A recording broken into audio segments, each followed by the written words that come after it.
बिल्कुल अच्छी नहीं थी।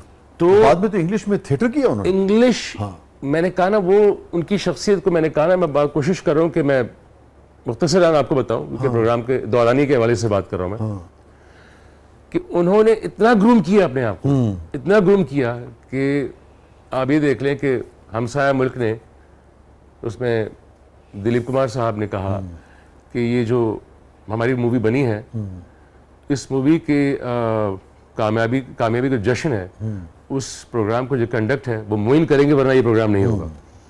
तो मोइन साहब गए थे, तो राजकुमार साहब और दिलीप साहब गए। एक जुमला उनका मुतवातिर होता था, एक इनकी ख्वाहिश ये नहीं कि मैंने किसी के साथ उनको इस तरह की बात करते नहीं देखा। कह लेंगे यार, जब मेरे तकरीबन 2-4 ड्रामे अल्हम्दुलिल्लाह कामयाबी से हमकिनार हुए, तो कहने लगे कि यार मेरा दिल चाहता है कि एक मूवी है अमिताभ साहब की, दिलीप साहब की एक ही मूवी आई थी, मैं नाम ले रहा हूँ, इकट्ठे जो थी, शक्ति। हाँ। तो कह लेंगे मेरा दिल चाहता है यार, दिलीप कुमार साहब से बहुत मुतासिर थे, बहुत ज्यादा। हाँ। तो कहेंगे मेरा दिल चाहता है यार कि शक्ति मूवी जो मैं बनाऊं और दिलीप साहब का रोल मैं करूं और अमिताभ साहब का किरदार तुम करो। तो मैंने कहा सर, जब जिंदगी में अगर ऐसा मौका आया तो मैंने कहा बिल्कुल करेंगे। कहेंगे इसको कुछ रद्दो बदल करके, कुछ ऐसा करके, लेकिन वो उनकी एक समझे ट्रिब्यूट था या उनका एक जज्बा था कहने का।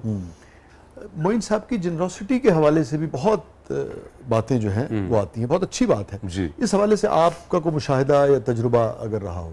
Such a generous person, such a generous personality he got, such a charismatic personality he got.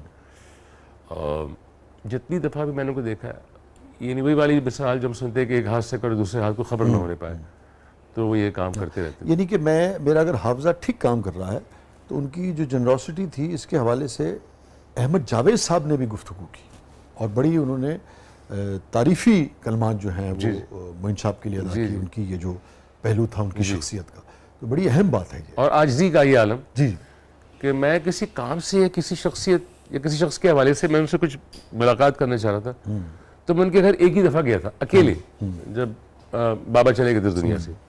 मैंने कहा मोइन अंकल मैं आना चाह रहा हूँ की तरफ।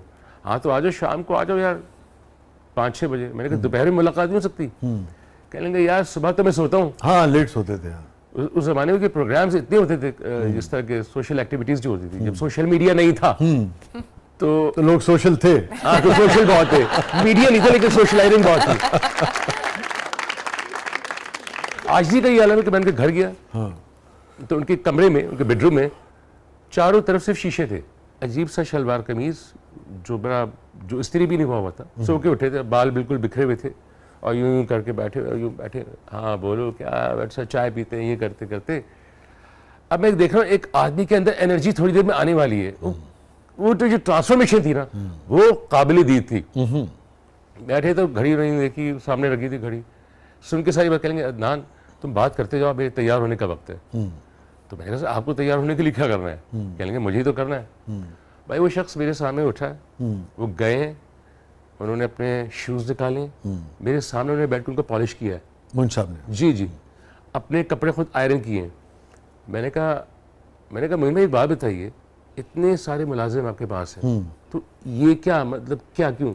कह लेंगे देखो यार बात यह है कि मुझे शुरू से अपने जूते पॉलिश करने की और अपने कपड़े आयरन करने की आदत है, मुझे किसी और के हाथ के आयरन किए कपड़े और किसी और के हाथ के जूते पॉलिश किए पसंद नहीं आते। और वो करते थे and he was very satisfied. तो ये बड़ी बात होती है। वाह। रेडियो पाकिस्तान जो कराची में है, उसके बराबर एक गली थी, उसका नाम था फनकार गली। अच्छा, जिस पे ड्रामा बन चुका है। हाँ। वो फनकार गली बड़ी सर देखने से ताल्लुक रखती थी। तो उस फनकार गली में, और एक हसन स्क्वायर पे एक जगह थी, लेकिन फनकार गली वाज द बेस। फनकार गली को फनकार गली क्यों कहते थे? फनकार गली को फनकार गली इसलिए कहते थे कि वहां पे साजिंदे, गुलकार, जो आपके साजीने होते हैं, ऑर्केस्ट्रा वगैरह, और जितने भी, और वो गुलकार जिनको अभी पजीराई नहीं मिली थी, जिनको कोई जानता नहीं था, तो वहाँ पे मौजूद होते थे। अच्छा। और जिसको प्रोग्राम कराना है, अच्छा ठीक है, उनके ऑफिसेस कह लीजिए। नो ऑफिसेस, गली, सिंपल गली, थड़ा। अच्छा, बस खड़े चाय के इधर होटल है। अच्छा, इधर चने का चना बना, नान वान चल रहा है। वाह वाह। जैसे हम एक जुमला आमतौर पे कहते हैं कि दिहाड़ी लग जावे। हाँ। दिहाड़ी नहीं लगी यार, की करिए। तो उस वक्त वहाँ पे जो कोई नाजाबाद से आ रहा है, गुलशन आ रहा है कि आज मेरे बेटे की बर्थडे है, आज मेरी शादी है उसके बच्चे की, आज वलीमा है। तो वो भाई ऐसा होता था कि वो उस वक्त क्या करना चाहिए, वो जगमगा रहा होता था। मैं समझ सकता हूँ आप जो कहना चाह रहे हैं। जैसे हमारे यहाँ मजंग जो है ना, मजंग चौक जो है, जी जी, यहाँ पे जब हम इस शहर में आए, मैं अहली कॉलेज में पढ़ता था, और शाम रात को हम लोग स्टूडेंट जो थे वो मजंग पे चले जाते थे। वहाँ एक पराठे वाला बड़ा मशहूर है, अब वो थोड़ा सा शिफ्ट हो गया, मगर मजंग चौक जो है, चुंगी जो है, वहाँ पराठे वाला बहुत मशहूर है। उस जमाने में जितने भी कॉन्सर्ट्स हुआ करते थे लाहौर में, मुझे याद है जुपिटर्स होता था और बहुत सारे सिंगर्स, और वो सारे आके ना कॉन्सर्ट्स वगैरह करके रात को 12-1 बजे, साफी हमारे बहुत सारे दोस्त, ये खबरें के दोस्त हमारे, दीगर जंग के सारे, वो सारे आके रात को वहाँ बैठते थे। क्योंकि उस तरह की शक्ल मुझे लग रहा है फनकार गली की जो ऐसे ही था। मुझे कोई जिक्र कर रहा था कि मौलाना तारिक जमील साहब की और मोइन साहब की भी काफ़ी कुर्बत थी, ये किस हद तक दुरुस्त बात है? सर बिल्कुल दुरुस्त बात है। उसका ये था कि मैं इसका ऐनी शाहिद गवाह इस तरीके से हूँ। एक तो ये कि मौलाना तारिक जमील साहब ने मोइन साहब की साहबजादी थी या साहबजादे थे, उनका निकाह खुद पढ़ाया था। अच्छा। उससे पहले वो स्पिरिचुअलिज्म की तरफ और तालीम इस्लाम की तरफ उनकी रग़बत हो गई थी काफ़ी हद तक, मोइन साहब की ना? जी हाँ। और कुरान पाक को बाकायदा ट्रांसलेशन के साथ पढ़ने लगे। उनकी ज़िंदगी, उनका जो लाइफस्टाइल था वो बदलने लगा। फिर उन्होंने प्रोग्राम्स करने कम कर दिए थे, फिर वो ड्रामा करते थे या वो लूज टॉक कर लेते थे अनवर मकसूद साहब के साथ, लेकिन उनका बेशतर वक्त जो गुजरता था वो पढ़ने पढ़ाने में गुजरता था। हुआ ये कि एक साहब ने मुझे कहा कि अदनान आपकी परसों की टिकट है लाहौर की और आप हमारे साथ जा रहे हैं। ओके। तो मैंने कहा कि भाई किधर जाना है लाहौर में, किस मकसद के लिए जाना है, क्यों जा रहे हैं, हम घूमने फिरने जा रहे हैं। मैंने कहा जिस तरह आप बात करें कोई बात इसके पीछे है, क्योंकि वो उनका ताल्लुक जो था वो तबलीग से भी था। अच्छा। Was a very famous businessman. अच्छा। मैंने कहा अच्छा, मैंने कहा ठीक चलते हैं। तो वो आपको कहाँ लेके आए? रायवंड। अच्छा, रायवंड लेके। अब और सख्त सर्दी, जिंदगी में कभी ये एक्सपीरियंस हुआ ही नहीं था। सर्दी और रायवंड है। सर्दी और रायवंड और रायवंड का माहौल निस्बतन खुला होता है ना? सारे ऐसा खुला होता है। तो वो हम वहाँ पे गए, बस तो वहाँ पे दोस्त ने स्लीपिंग बैग्स का बंदोबस्त किया हुआ और ये वो सारा कुछ। तारिक जमील साहब को मैं भी कहीं ना कहीं सुनता आ रहा था। अच्छा। मेरे एक और दोस्त है, वो उनकी कैसेट्स लगा के सुनता था। तो मैं बस जिस दिन तीसरे दिन जब दुआ होती है, तो उससे पहले शाम को इशा से पहले मेरे जहन में एक ऐसी बात आई, और बात तो आ गई। मैंने कहा मौलाना तारिक जमील से मुलाकात अगर हो जाए तो अच्छा हो जाएगा। आया हूँ तो मुलाकात हो जाए। मैंने किससे कहूँ? मोइन अख्तर साहब मेरे जहन में आ गए। मुझे ये तो पता था कि मोइन अख्तर साहब से उनकी बड़ी ये आपके इल्म में था? अच्छा, ये मेरे इल्म में बिल्कुल था। ठीक है। I was sure. मैंने मोइन अंकल को कॉल की। हाँ। कॉल नहीं की, उठाई उन्होंने। उसके मैं 15-20 मिनट बाद की कॉल बैक आई। हाँ दान। मैंने कहा अस्सलाम वालेकुम, सलाम दुआ करके मैंने कहा मोइन भाई मैं इससे कोई रायवंड में हूँ। अरे तुम रायवंड में हो? बड़े खुश, बड़े एनर्जी लेवल उनका ना डबल ट्रिपल।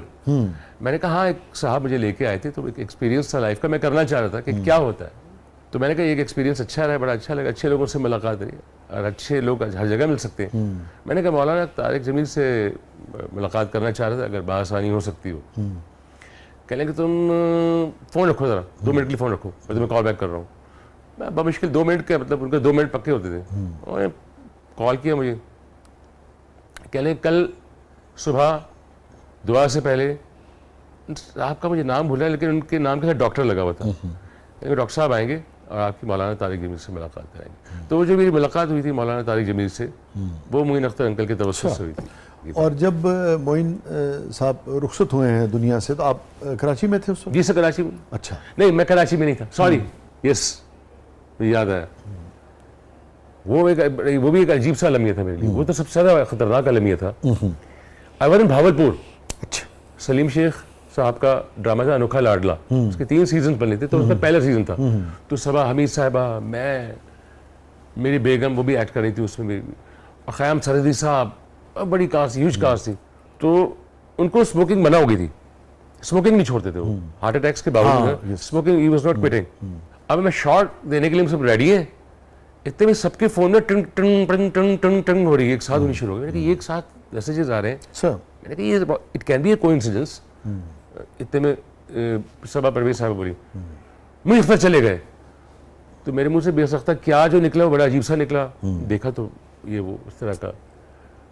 और जाहिर बात है अब हम जब तक पहुंचते तो उनको इंतज़ार तो नहीं कराया जा सकता था, लेकिन अल्लाह उनकी मग़फ़िरत करे। इस तरह के मगर देखें ना किस कदर मोहब्बत थी लोगों को उनसे, जैसे आप बता रहे हैं कि बैक वक्त सब उस खबर के हवाले से जी।